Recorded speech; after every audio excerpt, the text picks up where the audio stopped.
Hello everyone and welcome back to ExQueerience Points Starfinder, your favorite all-queer cast Starfinder podcast. I'm Steph, your resident Chief Medical Officer, here with a few announcements to kick things off.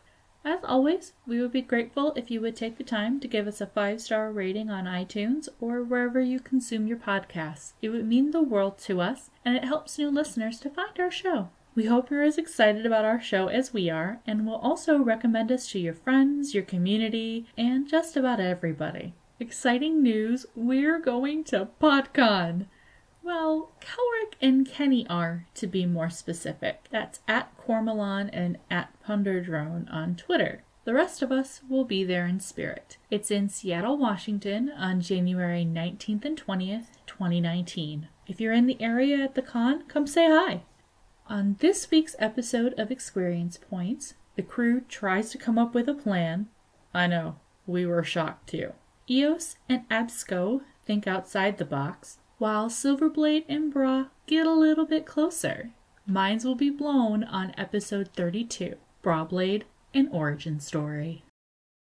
Hello everyone. We have a couple of other real quick announcements. First, Happy New Year! We're so excited to continue our stories with you and are honored that you're enjoying them. This episode, we added some music from freemusicarchive.org, and you can find the information for the songs used in the show descriptions. Just trying to add a little bit more every time we work through our show. We're just trying to make it better for you, and we really hope that shows. Second, very exciting news. We're releasing 2 new podcasts this year. Don't worry. ExQueerience Points Starfinder will stay exactly the same, but we will be releasing a Numenera game by Monty Cook Games starting Friday, January 18th. It's the same weekend as PodCon, so super exciting.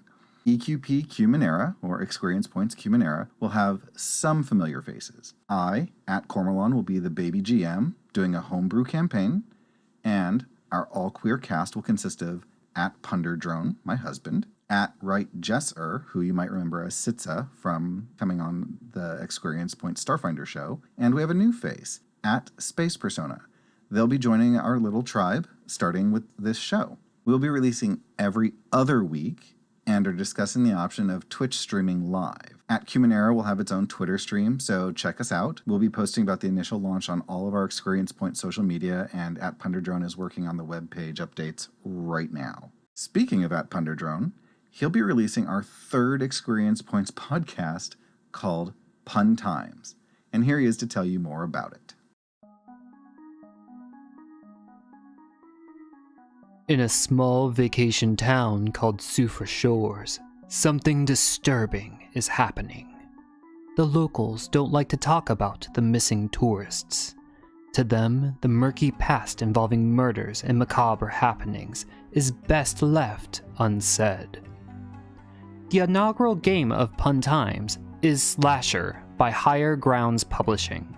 My name is Kenny, at Punderdrone on Twitter, and I will be taking on the role of the director of this slasher game. One player will be the killer, and the rest of the players are taking on the roles of the survivors. Together, we will play out the grim story of Soufra Shores, the killer, and their obsession with our players. Join us on our ExQueerience Points Twitch channel for our Session 0 stream on January 21st at 9 p.m. Eastern, 6 p.m. Pacific.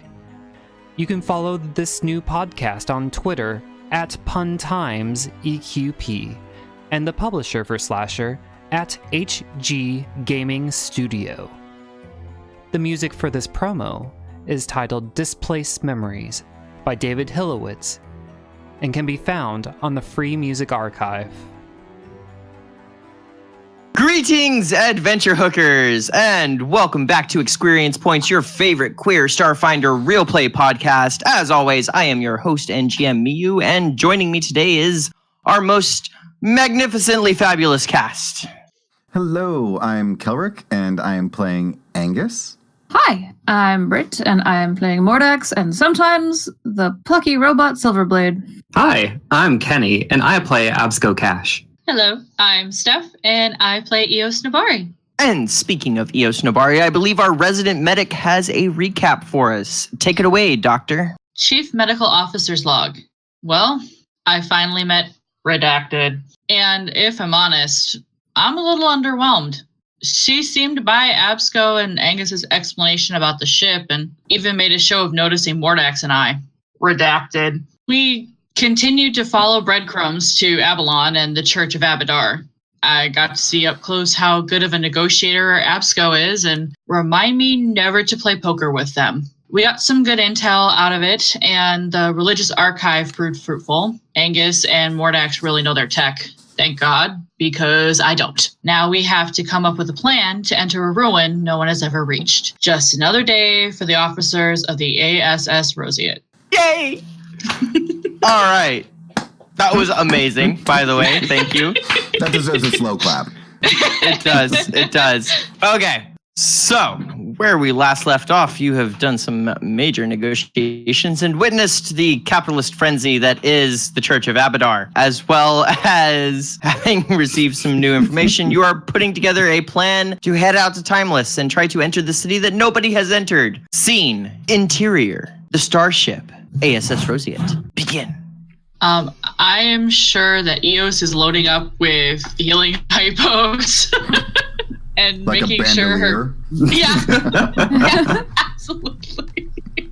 And Every making sure spare her healing goals- hypo has been. Sorry, every spare healing hypo has been presented to you, and yes, you have a bandolier of them. That's amazing. What an image. I mean, after last time, better to be prepared. Absco gets on comms, and they're totally aware that they could just personally calm people, but they want it known that they're calming. And so they're like, would Aronson please come to the bridge, please? Aronson to the bridge. Meanwhile, Mordax down in engineering, Aronson looks up, pinches the bridge of his nose, takes a very deep breath, and marches off to go see Absco. Doesn't ask your permission, though. Just does it. Absco's calling. Mordax doesn't say anything, but just kind of scrunches up her face a little bit. Yep. All right. A then. few moments later, Absco, you get the buzz at your door. Oh, hello, who is it? Aronson reporting. Oh, Aronson, there you are. So, we're gonna be going down to the planet again. Wait, we're already landed, right? Uh-huh. All right. We're gonna be going out on another expedition, and I need my most trusted person on the bridge. Aronson, do you know who that trusted person is? Zachariah Zebulon? No, I haven't gotten to them yet. Oh. I'll let you know if they prove to be more trustworthy than you. You are my most trustworthy person. What is Aronson's species? I thought human. Aronson is human. Sorry. I feel like Aronson should be a laughing. skittermander. Actually, you know what? No. Screw it. Retcon that. Aronson is a skittermander. Amazing. You are my most trusted little skitter pal. 2 arms go up in the air and 4 arms like pointing at himself like me? Oh, don't be coy. Yes, you. So, I'm gonna need nothing but the best, just like you always provide. When we call, I need you to answer. And, just be prepared for anything, you know. 2 hands are taking notes while the other 4 hands salute you. Notes? He's like, call, answer, done. There's a good skitter. Now, if you have any other engineering duties, you may want to try to prioritize leadership over engineering, but do check in with Mordax. They may have other opinions, but do remember, I trust you. Leadership over engineering. Absco, trust me. There's a good skitter, Mr. Aronson. Now, you run along. He clicks his heels together, turns about, and smartly marches out the door, all 6 arms pumping. As he has basically been named 3rd in command, acting captain. No. Nothing about acting captain. No. I just said that I aboard the trusted ship. him. He would have the a helm, I second. guess. Yeah. I can't remember their name, but I remember they're the cat species. I think it starts with a T. Absco just kind of de facto put Aronson in charge of something. Something. Aronson is definitely in charge of something. Leadership and and engineering. Absco kind of like, just wants someone to call on. Yes. All right. Absco just wants to call the ship and be like, Aronson, do this for me. Angus, we'll call everyone together before we leave the ship. I want all of us to meet up in our ready room before we leave. The whole crew? In your ready room? No, just these. Oh, just officers meeting. Got you. I was picturing, like, at first I'm picturing, like, everyone, like from the Enterprise, they're all in engineering, having, like, some funeral or something, and then you're, like, in our ready room, and I just instantly transferred all those people to your ready room. And then I'm like, oh, whoa, is that what we're doing? Okay. And the story. Sorry, my bad. Nope. Go ahead. I would like us to have a plan, and I don't know how to create a plan for a situation of getting into a city with protectors that no one has ever been able to get past. They can't sneak. You can't beat them with fighting. Go. I'm looking right at Mordax. That's so mean. My feelings are hurt. I am an emotional noir, and sometimes my feelings are hurt. Sometimes your feelings are petty. That too. Well, I have gone through and done all the repairs to Silverblade since the arrest, and he's up to good working condition now. So, if we get into a scrap, he's all set, and that's what I got. Okay. Eos. Well, if I recall correctly, the last time you ran into any of Eve's operatives, they turned out to be helpful to you. So maybe this is a bit of a leap of faith, but if these are Eve's people, perhaps they'll let us by. Well, It's not a great plan, but we don't know anything about them or their defenses, so it's a little bit tricky to armor up. so here's a question. We've gone through those holy books Yes. that we got from the Silver Kobolds. Mhm. Do they have any record in there of being able to, like, pray and actually get a response from Eve? Oh, yeah. Ooh. There's an entire book in their holy books called The Miracles of Eve, where it recounts miracles, how Micmac, the deliverer, died, and she raised him to life, and yet his raising was imperfect. And then she came later, and this was a test of his faith. She came to him later and turned him into the most beautiful silver-scaled kobold you ever saw. And by leaving him as a half-elf for a number of years, she tested his faith and then returned him to an even more glorious form. And so that was just through people praying to her that she came and did this? It is said that Micmac's prayers and his faith brought him this miracle, that she came to him and gave him this miracle. There are other stories of miracles, but that one in particular. Are there symbols of Eve in this book? Yes, there is a holy symbol of Eve, the demonstration. It is or an illustration of this silver snowflake. Okay. So having thought of this, haha, I will have had those printed for each of us and hand them out to everyone and say, Eos, that is an excellent idea. I did see these, so let's see if this will help. Maybe.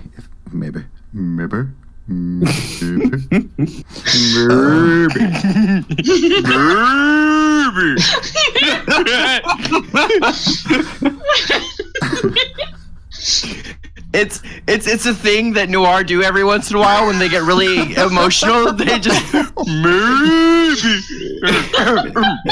Don't know where that came from. Got a moo stuck in my throat. I don't know if I can do this today.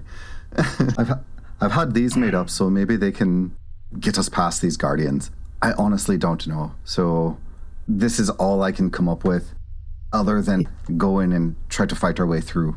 Here's the thing. I know that we've been playing it a little fast and loose in the past, and we're trying to make up for previous folly.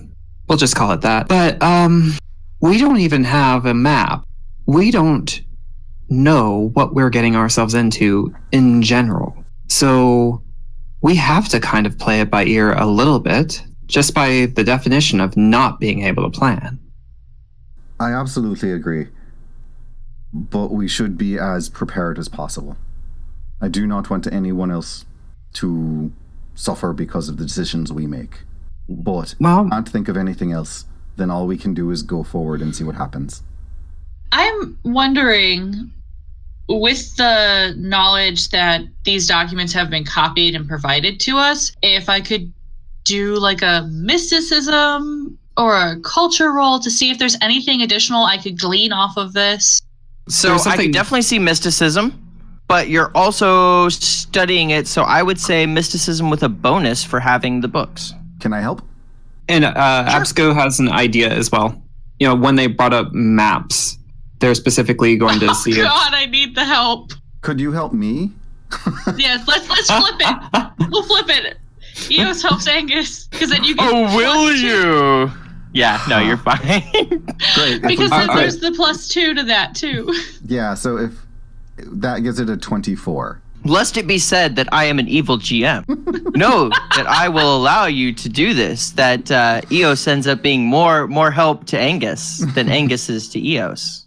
Which happens. Now, Absco, you were saying something about maps. Yeah, so sometimes in holy books there are depictions of their holy cities or, you know, specific sites that are important in you know, their holy origins. Absco knows nothing of this. They only know of the bazaars of Abadar. Okay. But yeah, they're hoping that maybe in some other holy books, especially this one, there might be some maps of Timeless.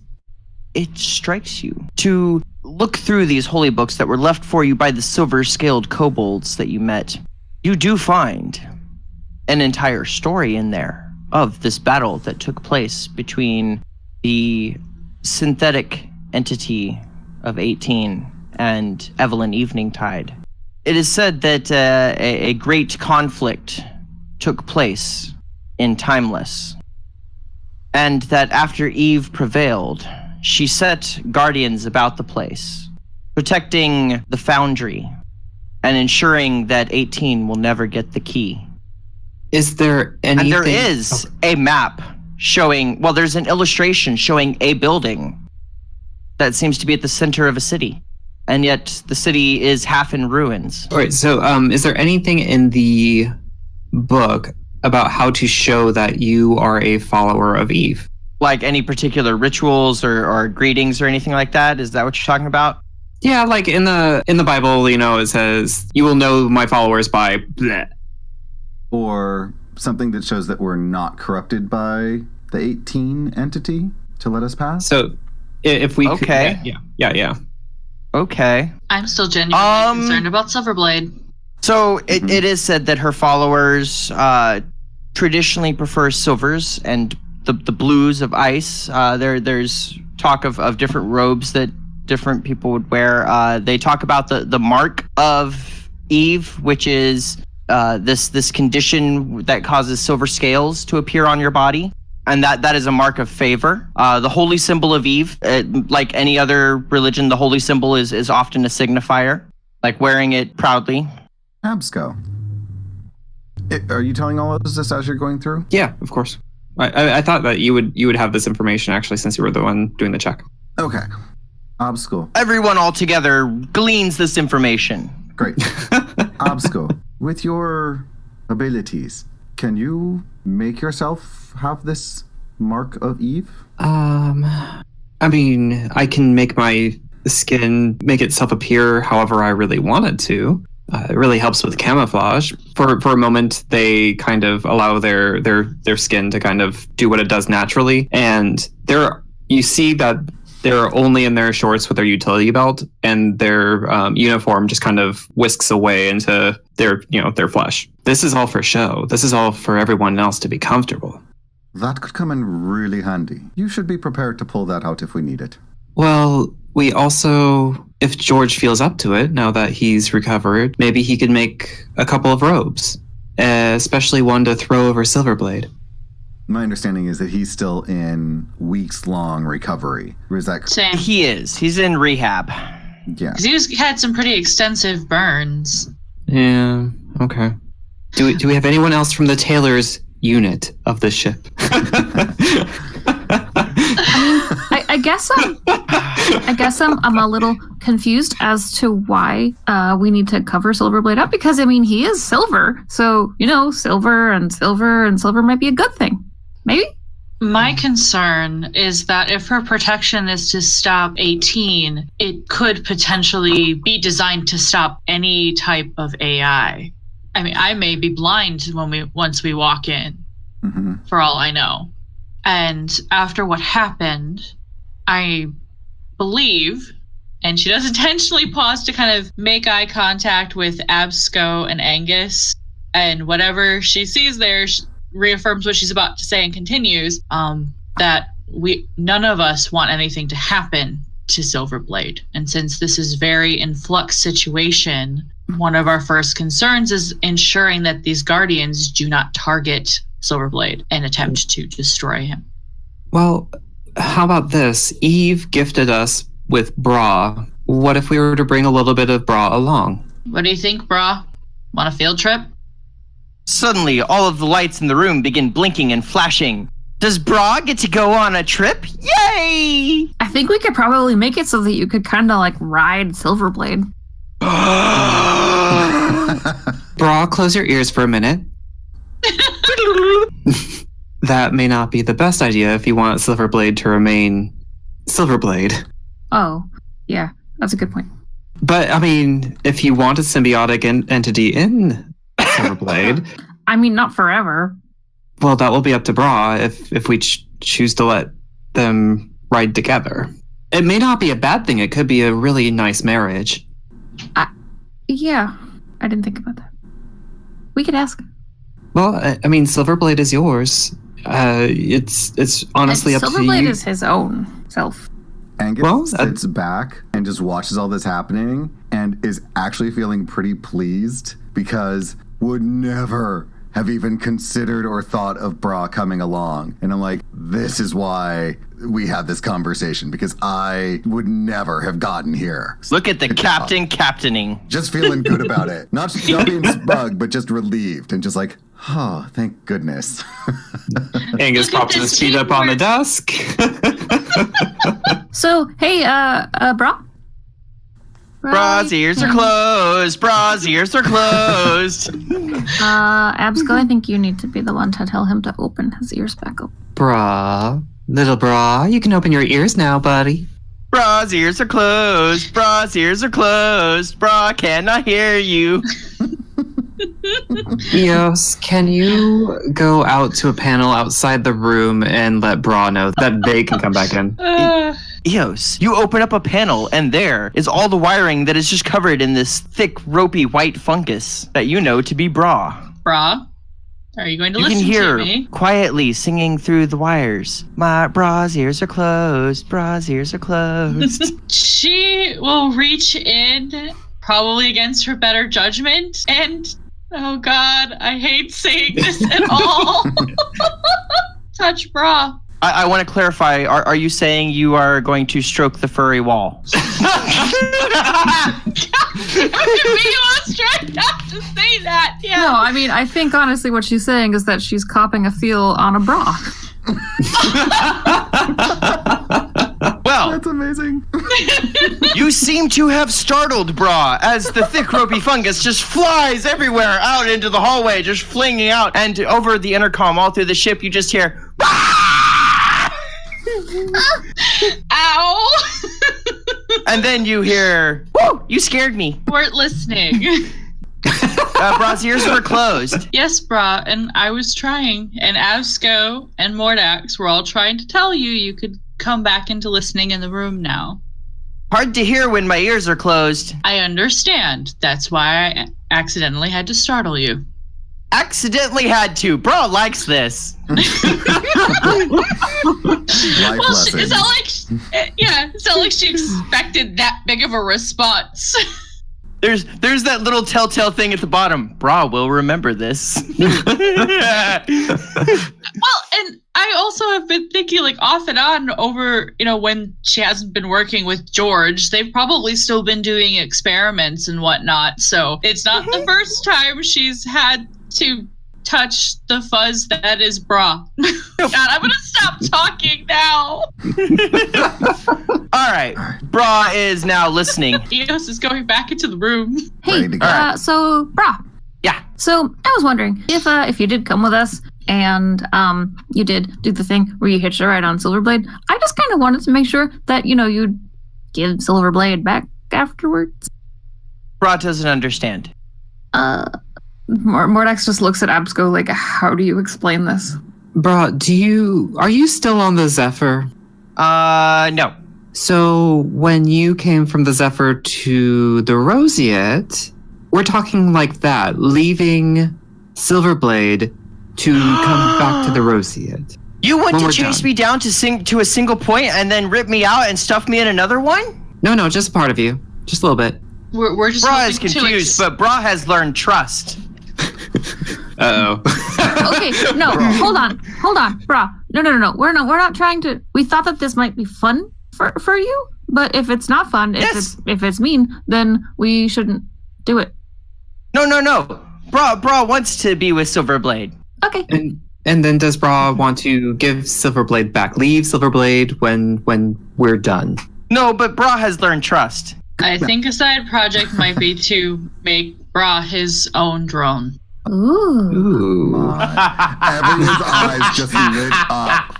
This is the moment that Steph comes into her own. Well, this is definitely a Steph Mordax or an EOS Mordax project. That is amazing. Everyone's eyes literally lit up as soon as you said that. They were like, never dawned on us. All right, Are we- here's the plan then, Brah. All right, so we're going to take you out on this little field trip, and it's going to be great, and we're going to figure out how it goes, and then when we're done, we're going to build you a new thing to take field trips on, and it's going to be great. I get my own Silverblade? Yes, but you can't be called Silverblade because Silverblade is unique and special, and he's the only one. No. I am BraBlade. We call him BB for short. I approve. All right, let's do this.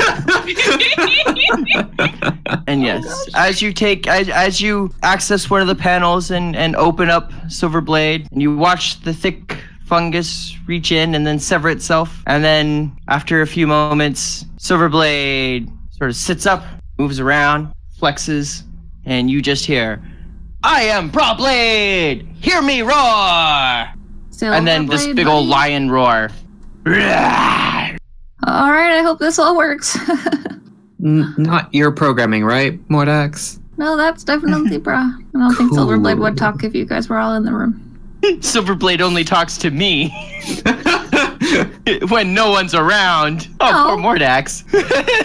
No, there are situations where Silverblade is not my imaginary friend. That's not Mordax saying that. Well, the be question is, how does Silverblade feel about Brah? How does Silverblade react to Brah? Because I do know Silverblade was never asked. Oh gosh. Well, you said speed it up, and so I was like, I assume Mordax would get consent of her own Silverblade to yes. fill him with fungus. Yeah, I feel like I would have taken him aside. Angus will stand up. It seems like everything's as ready as it's going to be. And So it seems. there's Do we have any blue and silver? Like clothing? everything I own is pink. I think that You all have cerulean trimmed jumpsuits. That is true. I am just not willing to go out dressed like that. With 18, obviously a little suspicious and surveilling us. I am just not willing to. I want to maintain the fiction as long as possible that we are just doing whatever we can to get the information and the adventure hook for 18. I want to lie as convincingly as possible. there's like this really poorly covered up like Starfinder logo on the side of the ship, you know, it's kind of peeling off. You've just pasted over it with like, you know, Fred's delivery service. Absco says, I think we can come up with some of the holy symbols that we can take out with us, that we can at least wear as patches or something. I already handed out the holy symbols earlier in the conversation. He had them 3D printed and handed them out to you. Yeah, so we have those. Space age polymer holy symbols. Exactly. I think Horus Retius we're going to be. Let's get a move on. There's no point in hesitating. Agreed.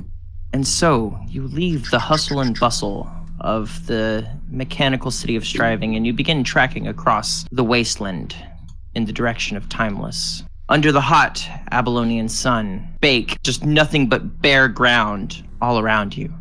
It is a long trek, and so you are hot and tired by the time the sun begins to get low on the horizon, and you see up ahead the unmistakable ruins of an ancient city. Now, question. Yes. Would there be the opportunity when we're about a half hour out for Eos to cast Augury to see Yes. if this plan of them wearing the holy symbols and having Brah will get them in the city? All right. So just as the city appears on the horizon, you feel that you are within half an hour of your destination. You stop and utilize your augury spell. Let's see. So you begin. What does it look like for you to cast this augury? It takes intense concentration and personal focus to cast this spell. So I'm not sure how we're transporting there, if we're like riding something or if we're walking. I'm hoping we're riding something so that she can just ask everyone because I'm assuming there's probably been idle chatter. Give her a moment because she's going to attempt something she doesn't very often and she needs complete focus to do so. So it really just looks like she's sitting there meditating, just being very quiet. You may see little wisps of fire, but with all the heat, it could also just be the heat coming off her armor. You're not really sure. Okay. So you get like a heat haze going around you. Okay. Not helping the already hot Valaka. So what question do you ask of Sarah and Ray? Will wearing the holy symbols and bringing Brah with us allow us into Timeless? All right. Receive the wheel response. It seems as though this will bring you probably good results overall. Worth the resolve point. So you after you're finished, you are filled with a certainty. All right, here's what you're filled with. You are filled with the certainty that wearing the holy symbols will turn out good for you, while bringing Brah along in Silverblade, or as now calls himself BraBlade, will present its own unique set of challenges, and it is quite uncertain as to exactly how that will turn out. It could go either way. Okay. So is this something you bother to share with us, or do you think that'll just stress us out more and keep it to yourself? What would Eos do? Well, Eos is going to shake herself out of it. Yes, a little dog shake. And sorry, I don't often converse with Sarah and Ray in that manner, but I thought given the risk, it was worth asking. We definitely made the right decision in wearing her holy symbol, but I'm still not sure if having Brah with us will work in our favor or against us. It's still unclear, but it couldn't hurt to ask. So I feel like that scene in Death Becomes Her when, what's her face? Goldie Hawn, Meryl Streep. Nope, Meryl Streep. Meryl Streep is like, and now a warning?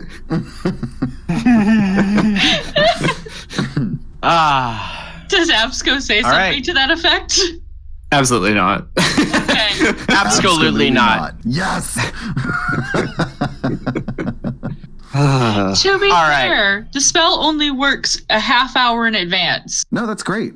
Any information is good information. So, well done. I took that spell. I was going to freaking use it. Let's keep moving forward. 100%. See what happens when we meet up with the first of these defenders. I am curious what they not take you long before, as you get close to the city outskirts, you're probably about 15 minutes away, when there is a great whoosh, and looking around, you see a creature, long, thin, with wings of Solarian fire, lands in front of you.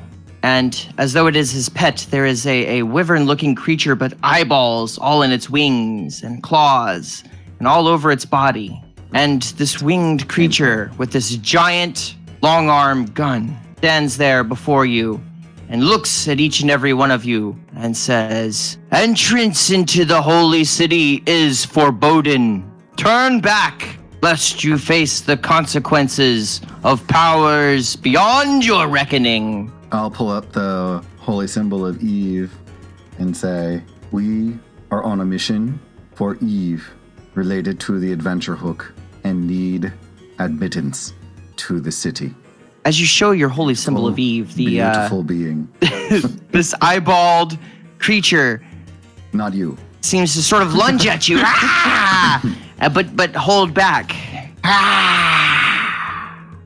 As the long, lean creature with the fiery wings looks at you, he looks at this holy symbol, steps aside, says, "Enter, then, if you can." I'm pretty sure we're able. We just want to make sure that you're giving us admittance.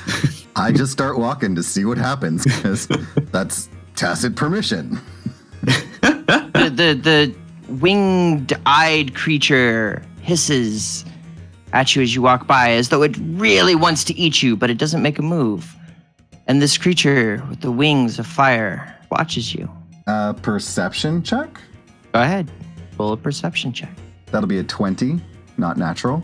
With a 20, you happen to be looking back at the moment that both creatures pop, vanish out of existence. Oh. Those wings were beautiful.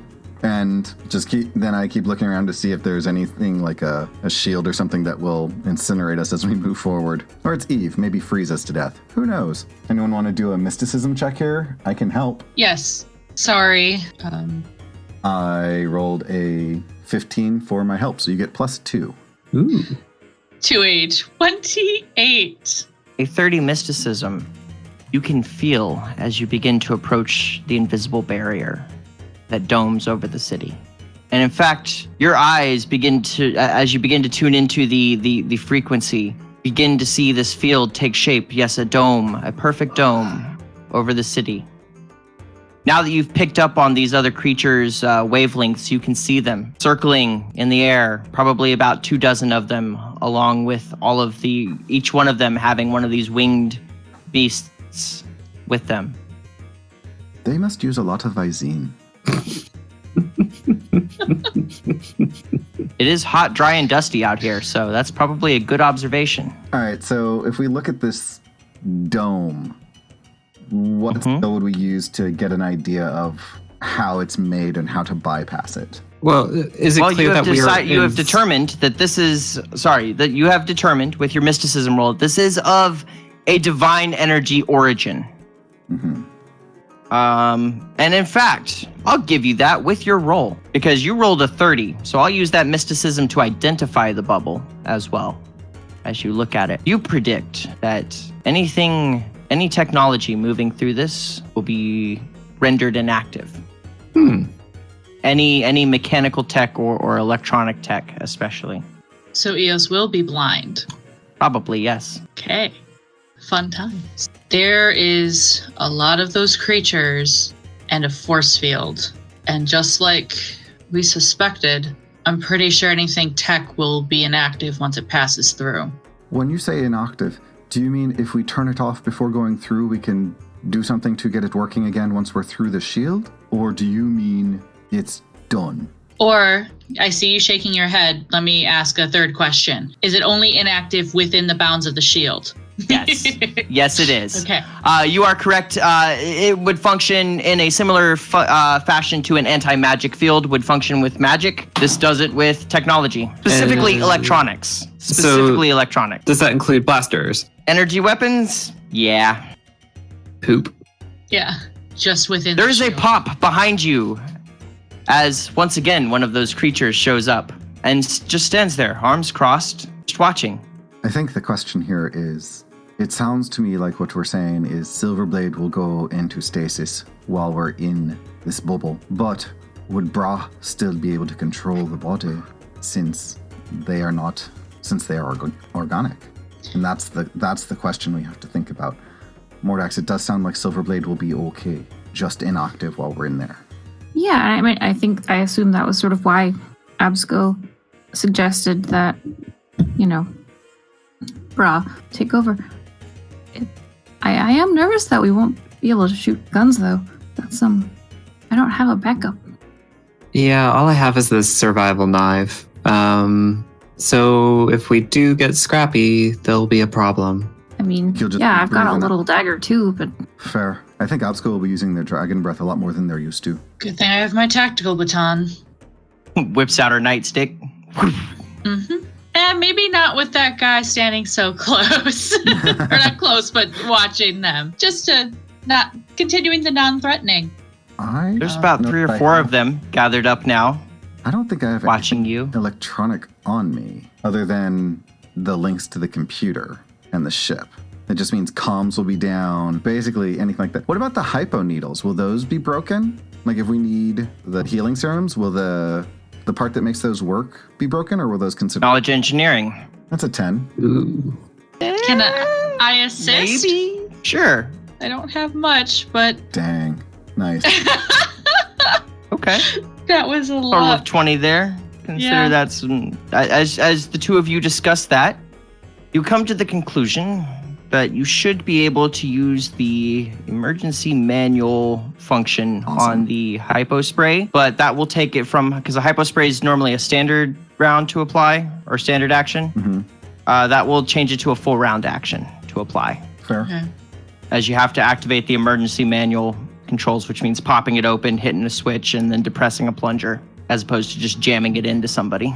I don't see where we have any choice. I'll go through first and then send Silverblade through and we'll see what happens. I pull out the needler pistol and I hand it over to Mordax and say, this is, what I have. And I think there are 6 syringes with it. is it analog? Yep. Okay. I will try to walk through the barrier. All right, you step through. Mm-hmm. And actually, I don't think your zero pistol is the only thing you have, right? Yeah. Yeah, your zero pistol kind of fizzles. Okay. I pull the pistol out. As you turn back and look, there are now a half dozen of these winged creatures and their pets just standing, watching. Okay. I pull out the pistol and I just show it to everyone that it's dead and put it right back in my pocket or in its holster so that you all know this is what happens. Yep. Brah, try to come through this. Mordax is like biting her fingernails. Just Brah rolls forward and enters the barrier. And just as Brah gets all the way in, it looks like Silverblade completely shorts out, just jerks and sputters and sparks, and then powers down before with a creaking, grinding. It seems Brah is moving him manually anyway. Okay. Everyone outside the bubble, you hear shuffling behind you as these creatures seem to be somewhat agitated. What do I see since I'm looking? You see they're all kind of just, their wings are seem to be flaring and they're all jumping around, and a couple of them kind of reach, kind of take their guns and hold them a little closer to them, while the other creatures with the eyeballs are flapping their wings and cawing out, screeching as Brah pushes and forces Silverblade forward. All right. Hey, everyone. Just very calmly walk through the barrier. Mordax will walk through. She looks Mordax, your entire rig just... Like you actually hear the power down. Yeah, everything. Just armor upgrades, everything. I'm all tech. Yeah. You're tapping your like thing that you usually hit to make your shield come up, and nothing, nada. Eos kind of takes a deep breath, and if she could turn off her implants on her own, she would. Instead, what I think happens is she steps through and they short out.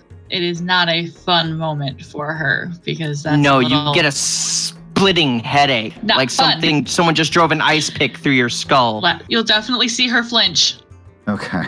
and not a little. Her lips might curl back for a second because pain, and her ears will go flat, and then when it goes away, she kind of relaxes. Absco crosses through the barrier and says, Eos, let me know how I can help if you need me. I should be able to follow all of you through scent, but kindly let me know if there's a wall. Absolutely. And that's just me trying to defuse the situation. I'm sure that hearing like her hearing isn't enhanced, just her sense of smell, unfortunately. So she will be a little dependent on all of you to let her know, since she doesn't have a cane or anything of that nature to kind of ping off of objects. So from inside the barrier, you look out and you see these winged creatures. They seem to be quite agitated that this drone continues to move, albeit much more slowly than before, but does continue to move. But they don't seem to make any attempt at you. You turn back around and you look at the city that you are now in. You see a number of structures in varying states of disrepair, radiating out from a large central spire. Welcome, Timeless. And that is all the time we have for today. And so for ExQueerience Points, I'm Miyu. You can find me on Twitter and Twitch at Miyu Plays Games. I'm Kelric, and you can find me at EQ Points and at Cormelon. Great story today, Miyu. I loved this. It was so good. Good. And I am Britt, and Mordax feels probably the most naked she's ever felt. Ooh. Even, with being naked. And I can be found at Atomic Firebird. I'm Kenny. You can find me on Twitter at PunderDrone. I'm Steph, and you can find me on Twitter at Luna Starwind.